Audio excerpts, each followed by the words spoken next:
Welcome, everybody. Thank you all for being here today. It is great to be here, and less is more podcast, videocast.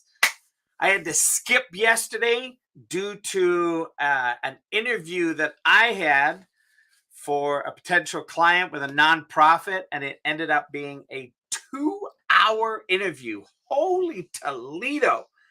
And yes, luckily I can say with a ton of fun, I did end up getting the gig. I'm just not quite sure if I want it at this point. That's the crazy thing. So that will be determined after another conversation, one more conversation to get it complete. And with that, I want to say this. Today, we are getting into the exciting world again of integrity. And so far, we've talked a little bit about what does the word mean. We've talked about if you've had consequences for doing the right thing. What do you do when you need to admit your mistakes? We talk about a time when a situation tested your integrity, or when your integrity was challenged. And what was an example and how did you solve it? What's failure been like for you and how have you dealt with it with integrity in the past? And how do you show integrity at work? And then finally, last week, the last time we met, we talked about 3 or 5 attributes of integrity and 5 traits of a person with integrity. And we had some visitors. We had Mo Rock in the house. We had Ori Spado in the house and Rex Sykes in the house, which was absolutely just, one of those things for me, especially on that type of conversation, to be looking at how do you, what are 5 traits of a person with integrity, to have all of those guys show up and get them to answer that question while they were here. It was absolutely phenomenal. And today's topic, we have a couple of them. We're going to start out with, how do you handle integrity issues at work? Like, what is one of the ways to handle it? And recently I've dealt with this question with a couple of clients. And what showed up was they answered. So I asked them, how do you deal with integrity issues? Because that was their topic at work. And they say, well, here's what we tell our employees this, and we tell our employees that, and we tell them, here's the rules that we have, and we tell them the rules, and we go over them, and we go over them, and we go over them. And it seems like nobody's listening anymore. And here's my feedback for that. First of all, language is so important, and how we speak with people and how we communicate with those people. And inside of that, one of the things that has shown up for me is there are ways to deliver information to someone by asking them a question. And in the way that we ask the question, it allows them to do thinking, critical thinking. And when they do the critical thinking, what they share is actually what you want to tell them. So let me say this another way. Instead of telling your employees or the people that you work with a specific piece of information, one of the things that you can do is ask them questions such that the answers that they give to you will give you the information that you wanted to tell them in the beginning. And how you did that was you had them do critical thinking by asking them a question. And this, to me, has proved to be so powerful. And one of the clients said, well, what if one of my employees isn't able to do that critical thinking? And I said, well, there's a couple ways I could answer that, but I'm going to be nice. And I'm going to suggest that the employees that you do have, because I haven't met one that you have working for you that went through your initial interview process, got hired, and has been working here, that doesn't have the capacity for critical thinking. My question is, because you're upset with them, have you lost faith in them? Therefore, you've lost the faith in them to do the critical thinking. And instantly their answer was, yep, I can see that now. And I said, awesome.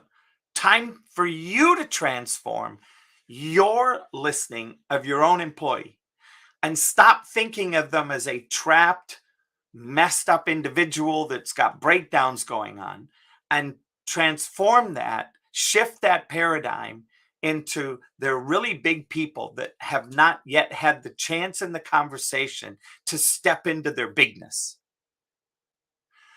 And by George, the following week, there was conversations that were had, and the critical thinking that was done produced that which they wanted to share with them and tell them to begin with. And it was amazing and absolutely valuable. So that's what I want to say about that. How do you handle integrity issues at work? Is you start to have people be responsible for the integrity with which you demonstrated at the beginning when you hired them. And they came through your filter process of the integrity with which you looked to hire. And somewhere along the line, they got a little loose.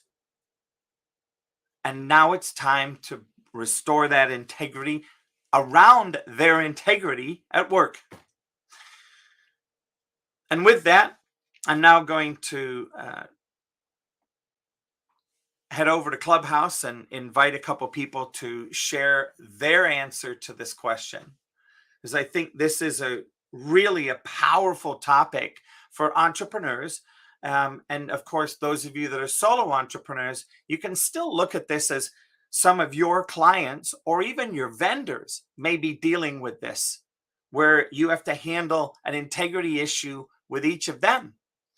And I guarantee if you listen in today, you will hear a few tips on how to do this. So with that, I want to pass the microphone over to Terry.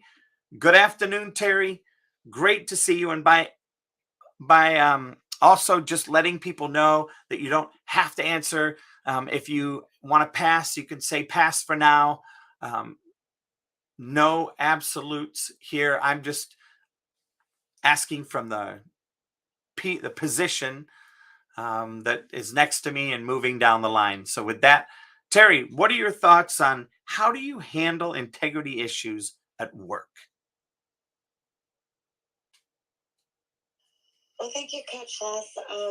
For right now, I'm going to pass. I'm going to gather up some thoughts, but I'm going to pass for right now. And I thank you for coming to me, bringing me up, and back to you. All right. Well, with that, I'm going to fly over to Ginger. What are your thoughts? Hey, yeah. So what it comes to mind as you were making me think back to when I was in property management, and we were flipping an apartment community, and so one of our investors lived in California, so he wasn't really present all the time. So with me being local here, I was more of the liaison between the owner of the community and the rest of the investors. So when one of the shareholders came in, and we would sit around, we'd have our meetings and the plans on the way that it was going to go, and we solidified everything. And then he had to fly back to California, and that left some people here thinking, okay, now how are we going to make this work exactly within budgets that are set aside? So one of the owners was extremely specific on exactly what he wanted. I mean, he was the guy that was spare no expense. He knew what he wanted. And yet we had some investors saying, well, we could cut corners here, we can cut corners here. And they're trying to bring in, well, for instance, like the countertops. It was going to be, he wanted marble. We all know marble's expensive. And we had some people saying, well, you know, we can get the look of marble with granite. And so they started questioning when we had just had a meeting a week beforehand of exactly precisely what he wanted. And we were to spare no expense. And he continued that, and we got his mission. So essentially, as you can tell, I'm thinking back into this conversation as it was happening. So, you know, we had to think, okay, are we going to go with this, or are we going to go with what, you know, we know exactly what he wanted? And so, you know, I had to think that that's integrity, because if we were going to go ahead and put in and cut the corners and put it in, when he came back in, he would not have been happy. And then where would we be? And how would we work with that? So, you know, essentially I had to make that phone call. And I'm thankful that I did, because it actually turned out so much better when we saw it come into fruition, so to speak. So we were kind of on the same vision, however, you know, had to physically see it. So we were thinking with one side of the brain, he's thinking with another side. And, you know, it could have gone either way, but I believe that, you know, I did the right thing by reaching out, and we just went ahead and went with it. And it was just absolutely fantastic. So phenomenal, so that the newspaper came over and we were had a feature article in that as well. So yeah, I mean, you know, because I had to sit and think and contemplate what we do. And so I was thankful I did. I feel like I was acting, I feel that was the right move. Well, I know it was the right thing, but at the time it can be quite difficult, especially when you can see both sides and you really don't want to, like you're saying, you don't want to tell them 100,000 things and tell them it's going to go this way and this way and this way. You just want everybody to share the vision. And when that happens, then you really pull together and you've got teamwork, and it ends up being a beautiful thing. So yeah, I'll land right there. Sorry, I was a little choppy. I had to think back about that. I know, it's beautiful, Ginger. Thank you so much. You know, I never expect anybody to have like a dissertation at their fingertips from this topic. So I appreciate the thinking and the critical thinking that happens when I put people on the spot by asking this question of people on the stage. So thank you for allowing me to do that. And with that, I'm going to pass the mic over to Jenny Mendez. Would you like to chime in on this, or would you like to pass? It is your call.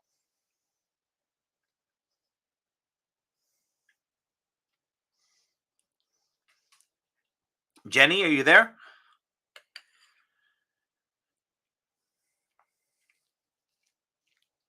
And if you do want to chime in at any point, you can just do a mic flash or send me a back channel and I'll come back to you. With that, I'm going to go over to Mr. Kyle Sullivan. Great to see you, sir. How are you? I'm doing fantastic. Glad to be able to jump in your room, man. So how do you handle integrity issues at work? Yeah, I think one, having a clear mission, vision, passions for your organization is critical, because then if there's things that are outside of integrity, it's really clear cut what you should do based on the things that are set in stone, written out, processes, procedures, and then it's not about the person, it's about the action. And so you go to that, you correct what is out of alignment, out of integrity. You can put them on a pip and hope and believe that the behavior will cease and improve. And if not, then then it's a pretty clear cut what the next step is based on the conversation and what is standard in your organization.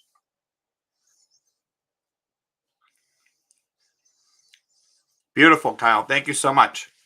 And thank you for sharing. And with that, oh, looks like Eddie popped down into the audience. Eddie, was that on purpose? I just want to double check.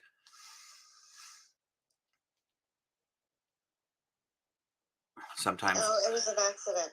Oh, Eddie, come on up. My fault. No worries. Come back up. Come back up, please. Uh-oh. Hi, Rose. Hi, Shirley. Good to see you. Shirley says she can't come up right now. Oh, no worries. Rose also cannot come up right now. So hopefully, Eddie, can you come back up? I don't think he's not in the room right now, actually. That's it. We gotta catch him when he comes back. No worries. All right. Well, with that, Terry, did you want to share, or do you want me to go to Patricia? I can go to Patricia. Hi, Patricia. How are you today? Hi, Coach. How are you today? Unbelievable. Thank you for asking. Oh, I'm so happy you're unbelievable. You are definitely that. Hi to everybody. I haven't seen Ginger in a while, and I haven't seen Kyle either. Hi, Terry. Hi, Jenny. Hi, everybody. This word is very near and dear to me. I always try to operate with integrity. One thing I noticed though in the salon, because you guys know I work in the shop, you kind of like try to keep that in line as far as with the clients. But with the staff, I have a tendency to mind my business. And it's like you damn if you do and you damn if you don't. It doesn't get taken as integrity. It gets taken as you're doing too much, or you're trying to be overly nice for whatever reason that is. I don't know. But anyway, as far as teaching my children, I've always taught my children that is very important. And another thing too, I think influence go with it too, because my mom used to say when your children get older, you don't have to, they don't have to have your influence. And I used to say that wasn't true, because I believe all these things, reputation, integrity, loyalty, lending a helping hand. I just think all of it flows together. My name Patricia means noble, and noble is a godlike person. So I'm very, very, very, very, interested in the word, interested in being that way, interested in operating totally with integrity, because it goes a long way. And I think that's all I have to say on that. Coach, thank you so much for your rooms. It helps me to be accountable as a person, just as a person by itself, not having anything to do with God. I say that because a lot of people always associate you with you're a holy roly, or you think you're better than other people, but I just want to be a good person because it's good to be a good person. I want to be a godly person because I am godly. So I think it's a difference, because a lot of times people really will let you have yourself in a box and you don't know which way to turn, or you might not even know how to get out of it. But for me and myself, I am all of that, and I thank God for that. I yield my mic.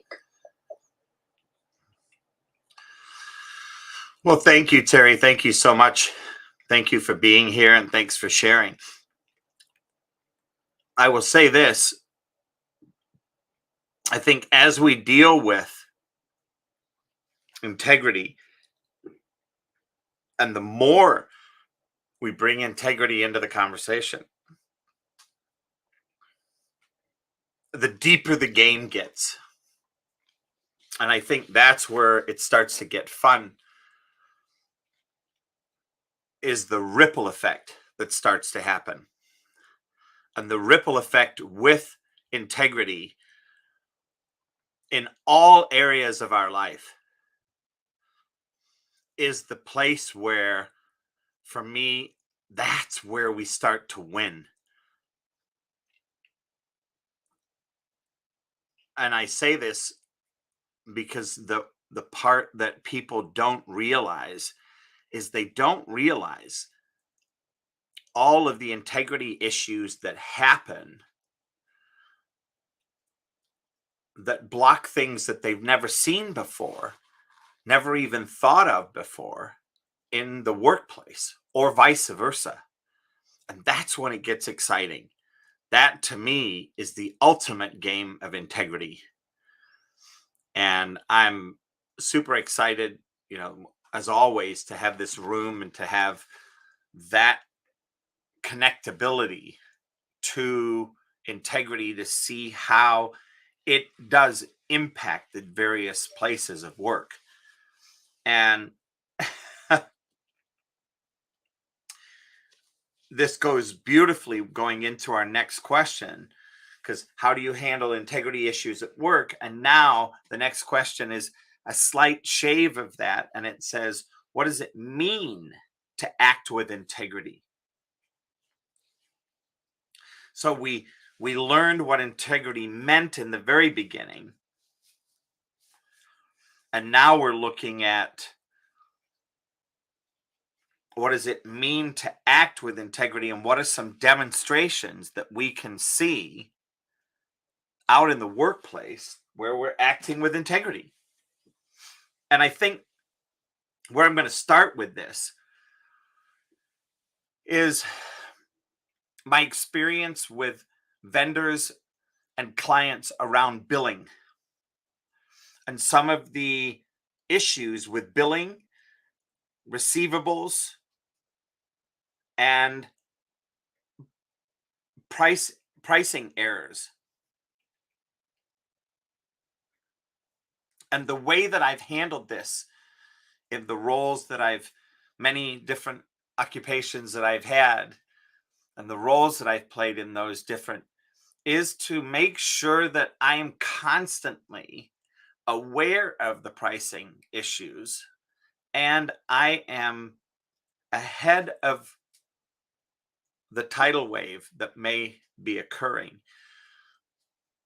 And what you can do with that conversation is you can clear the pathway so that when the wave hits, it does little damage, and it's now more or less a visual that people can manage based on having known that it was coming.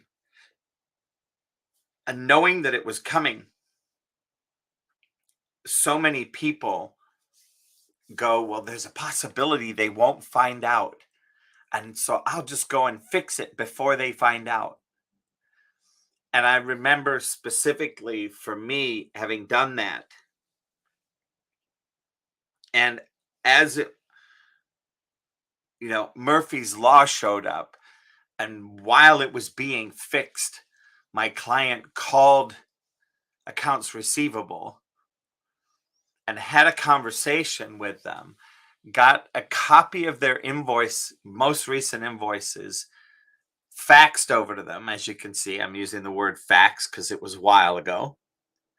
And when they got the invoices, they looked and went, okay, so we did see an error. And they were on the phone immediately to me. And when I called back and said,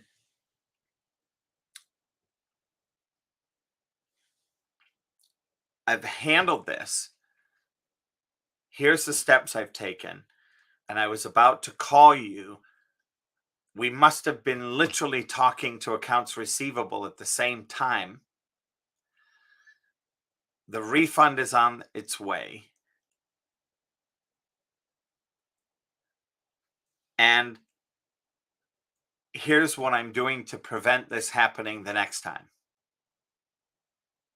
So I'm addressing several situations in the conversation to maintain the integrity of generating trust, respect, honesty, responsibility, keeping my promises, the pride of which I do my work.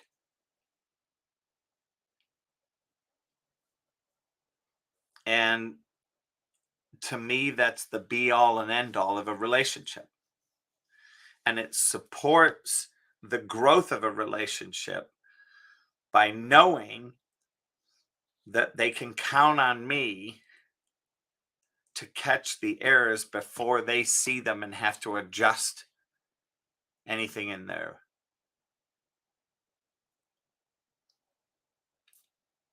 database / software. So I'd love to hear again and pass the mic and hear, what does it mean to act with integrity, and what does that look like for you? So I'm going to pass over to you, Terry. Okay. I wanted to appreciate Patricia and Ginger and Kyle for their input earlier. And what it means is taking responsibility and moving in that responsibility with honesty and commitment. I'll relate a story from back in the days of when I had to travel for work. I had to fly out of town a lot of times, and I was set for a training class in Washington, D.C. area, and had a certain time the class was starting, and I was heading to the airport, and the airport was fogged in. My flight was canceled. So in my mind, it was so early in the morning, couldn't get in touch with anyone before and that was before the days of cell phones, actually. So I'm dating this story as well, dating myself. However, you do what you have to do. When I was committed to and hired to go ahead and this was part of my job, was to go do training on the database management systems and flight simulators. This one was for a database management system that the company had bought, and we needed to do the training. And so I had to make a decision and to follow through with what was committed. I was at the airport, so I got a rental car and said I have to get there, and so I did everything. I got all my stuff in that rental car and hit the highways to get myself to Washington, D.C. for the training class. And so it wasn't the easiest thing to have to do, but it was part of moving in that promise and in that commitment to keep the integrity of the company and what we had committed to. No one was really happy about it, but we have to continue to we have to move forward. And when I got there, I had to actually stop and call the office and say, look, I had to travel by roads because the airport was fogged in and was canceling flights. So we delayed. We were able to get started just an hour later than what we had originally scheduled. So, which was really pretty magnificent. So everything worked out. and it's just staying true to the commitment that we have to clients and customers, and doing what we're saying we're going to do, unless something just totally out of the normal that we can't continue, or that it doesn't work out, or it has to be rescheduled, or we rework figures and help the customer, and it really is a responsibility. So with integrity comes honesty and responsibility, and doing what we say we're going to do, and commitment, and to follow through. With that, yeah, I'll give it back to you, Les. Awesome. Thank you so much, Terry. And I see Ginger's currently on the phone. Hi, Teresa. Welcome to the stage. Thanks for. Oh, okay. There you are, Ginger. And that's what's so weird. It's like I saw that too, and I was like, "What's happening to Clubhouse?" It booted off stages, and it says I'm on the phone. Maybe somebody's getting ready to call. I don't know. But either way, I'll continue this conversation and act with integrity and not take the phone call. So that was interesting how you put that earlier when you said that this is where the fun part comes in. That, I like to have fun wherever I work or whenever we're talking and things of that nature. But, how do you bring fun into integrity? When you're doing the right thing, it actually does make it fun. So I'm going to circle back to what I had first stated about the granite countertops versus the marble countertops. So when I reached out to the gentleman, he's head of the REIT, which is the investors group. He actually thanked me for calling first because, again, I saw that tidal wave coming. I saw what could have and more than likely probably would have happened. And he actually said he can see where we had some doubt, okay, given the margins of the budget that was set aside for that, because that was the biggest chunk of the budget. It's like, why get the actual thing when we can get something that looks just as good and is probably a little more durable for multifamily housing? But so the conversation actually spawned into, well, there are builder discount warehouses and things of that nature. So I took it upon myself to go and investigate, and we were able to get a much better deal on the marble through one of those warehouse builders discount places. And it was actually fun getting there. And then the other thing was we saved a little bit more money than we initially would have had we not, somewhat questioned and got the clarification of that true vision. So we were able to add an extra room in the health club part of our facilities that we were building. We were actually able to turn one of the rooms into a spa meditation room. So we took that extra that we saved and just had a quiet space where you could just go and meditate, or you could just be alone. And with that, we were able to put the ivy on the wall, and then we put in a sound system with an iPad that was on the wall, so you could program, like the waterfall music or something, those bells that you could play. And so it ended up being fantastic. So had we really gone through with the initial override, I call it, it wouldn't have turned out. It wouldn't have turned out the way it did. And so by acting with integrity, by acting upon it, a lot of it is gut instinct as well. It's like to do the right thing, but then when you connect all the dots, it does make it more fun and more fruitful in the end. So yeah, that's what I wanted to add, Ginger.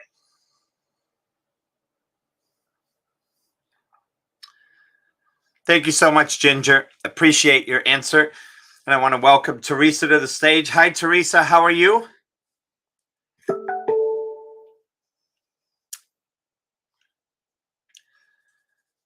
Teresa, are you able to unmute? If your microphone is sticking, you might have to pop out of the room and pop back in to get the microphone to unstick. 5, 4, 3, 2, 1.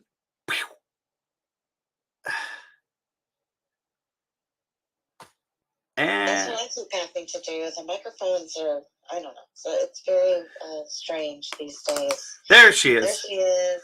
Hi, Teresa. Did it unstick it? Interesting.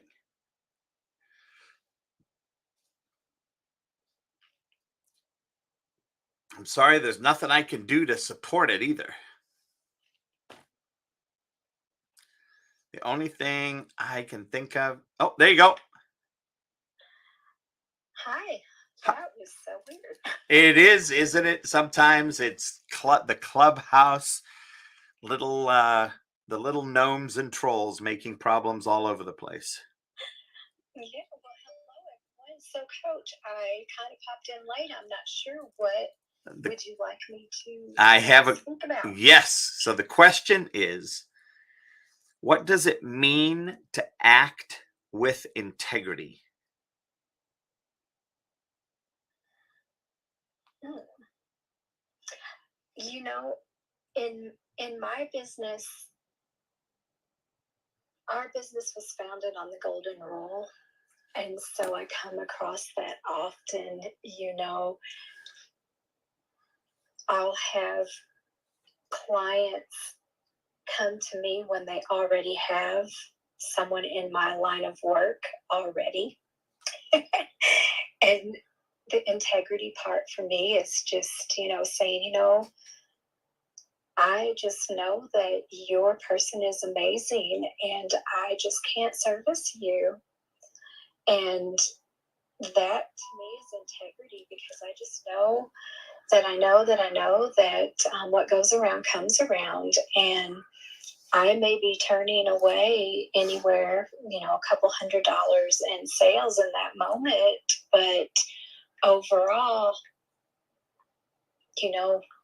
it's going to come back tenfold in the long run, because if that person is going to behave that way with me, with their person, they're going to do it to me too, right? Yeah. And so it's just having the integrity to be that way for the person that they're doing it to, right? Right, to think about that other person and having the integrity. You said the word, right? To have that integrity to treat the other person the way I would want to be treated. Amen. I love it. Thank you, Teresa. I appreciate it. Teresa, can I give her back to you, Coach? Thank you.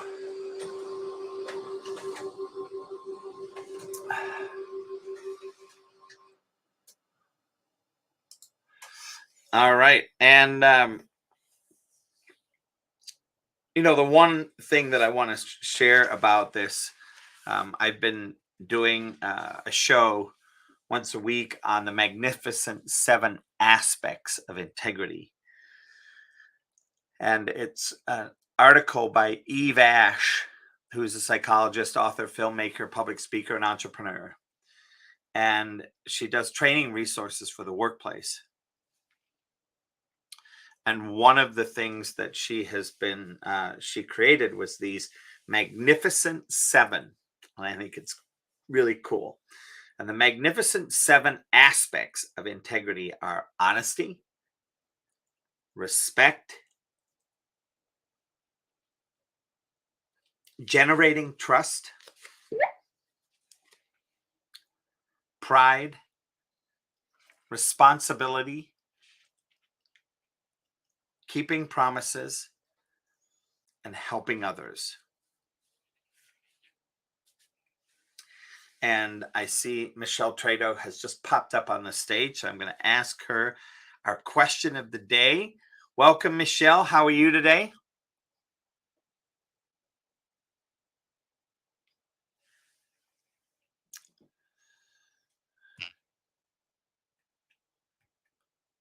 Michelle, are you trying? There. How are you? Can I just listen? I got company here. Of course you can just listen. Thank you so much. Thank you. Thanks for being here. Oh, you're welcome. So inside of, to me, looking at each of these 7 aspects, I think it's a huge opportunity for us to share and I'm going to share because they're just a small little piece inside and of each of these as a descriptor, because I think this will be a great way to end our time together today, and an opportunity to leave us with a little bit of homework. And because the next question is going to be, how do we demonstrate integrity in a relationship? Woo-hoo! And so I'm going to share these 7 tips. And notice I said tips because if you steal from these 7 magnificent 7, you will easily be able to fulfill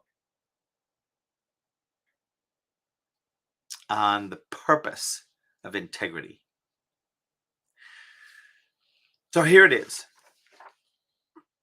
Lots of media oxygen has been given to cheating, perceived conflict of interest, and let's say entitled mentality.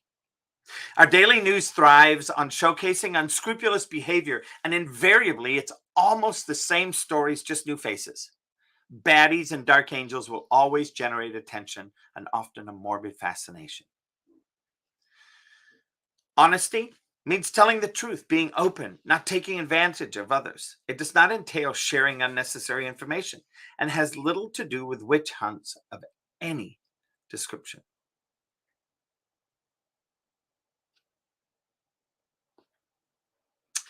Whew. Respect. We have all witnessed reckless, single-minded, insensitive behavior in a plethora of situations, and the consequences are seldom pretty. Seek information, ask polite questions, give the other person the opportunity to speak and explain. Respect can only be earned, and it is achieved when there is a mutual benefit applied. Generating trust is number 3. Trust develops when people demonstrate their reliability and positive commitment. Actions do speak louder in this instance than words. Trust, as we've all learned, is broken through actions, and few words can patch it up convincingly. Show me is better than trust me, and always be ready to account for your actions.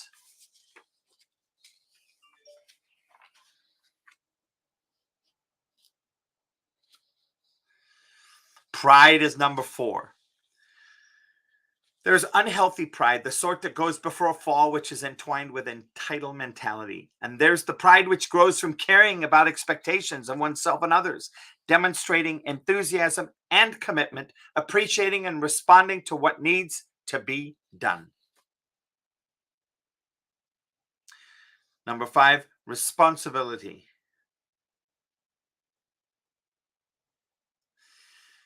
Responsibility, demonstrating responsibility is very much aligned with trust. If you are responsible, live up to it. You are a steward entrusted with looking after something.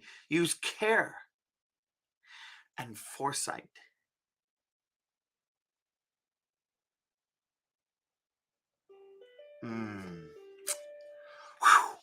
Keeping promises. It's really disappointing when someone says they will call you back and they don't, or they promise something by a certain time, but nothing eventuates. And lastly, helping others. This should not be a cliche like, is there anything else I can help you with today? A person is really only being helpful when someone has demonstrated a need.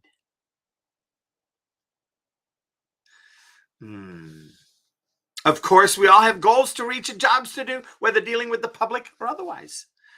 If a task's responsibilities have been adequately articulated, then the things that help everyone else should generally be built in. Too often they are not, which is why it can be a pleasure to experience a person who, recognizing that you're seeking help, has grasped what you're needing and has a good idea of what can be done to remedy the problem. Like pride, being helpful is its own reward. So with that, I want to thank each and every one of you. Thank you for being here today. Super excited to continue this conversation next week. Our question out of the chute is, how do you demonstrate integrity in a relationship? And that is going to be on Monday at 3:15 p.m. Central Standard Time. So I want to thank Ines, Annetta, Lovamore, and Rose for being in the listening lounge.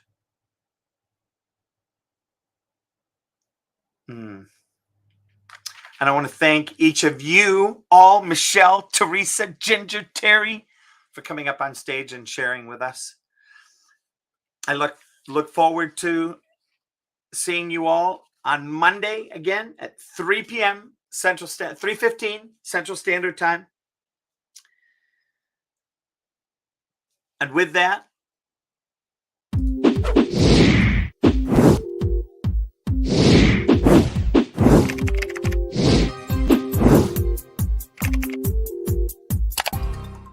Coaching with Les has doubled my practice. We've increased our sales by about 33%, blowing all of our goals out of the water. In my first 6 months, I actually grew my business with his help over 500%. Literally 500%. Les Hill is the type of person that invests back in you and back into your company. So if you're looking for a business coach with integrity, choose Les Hill.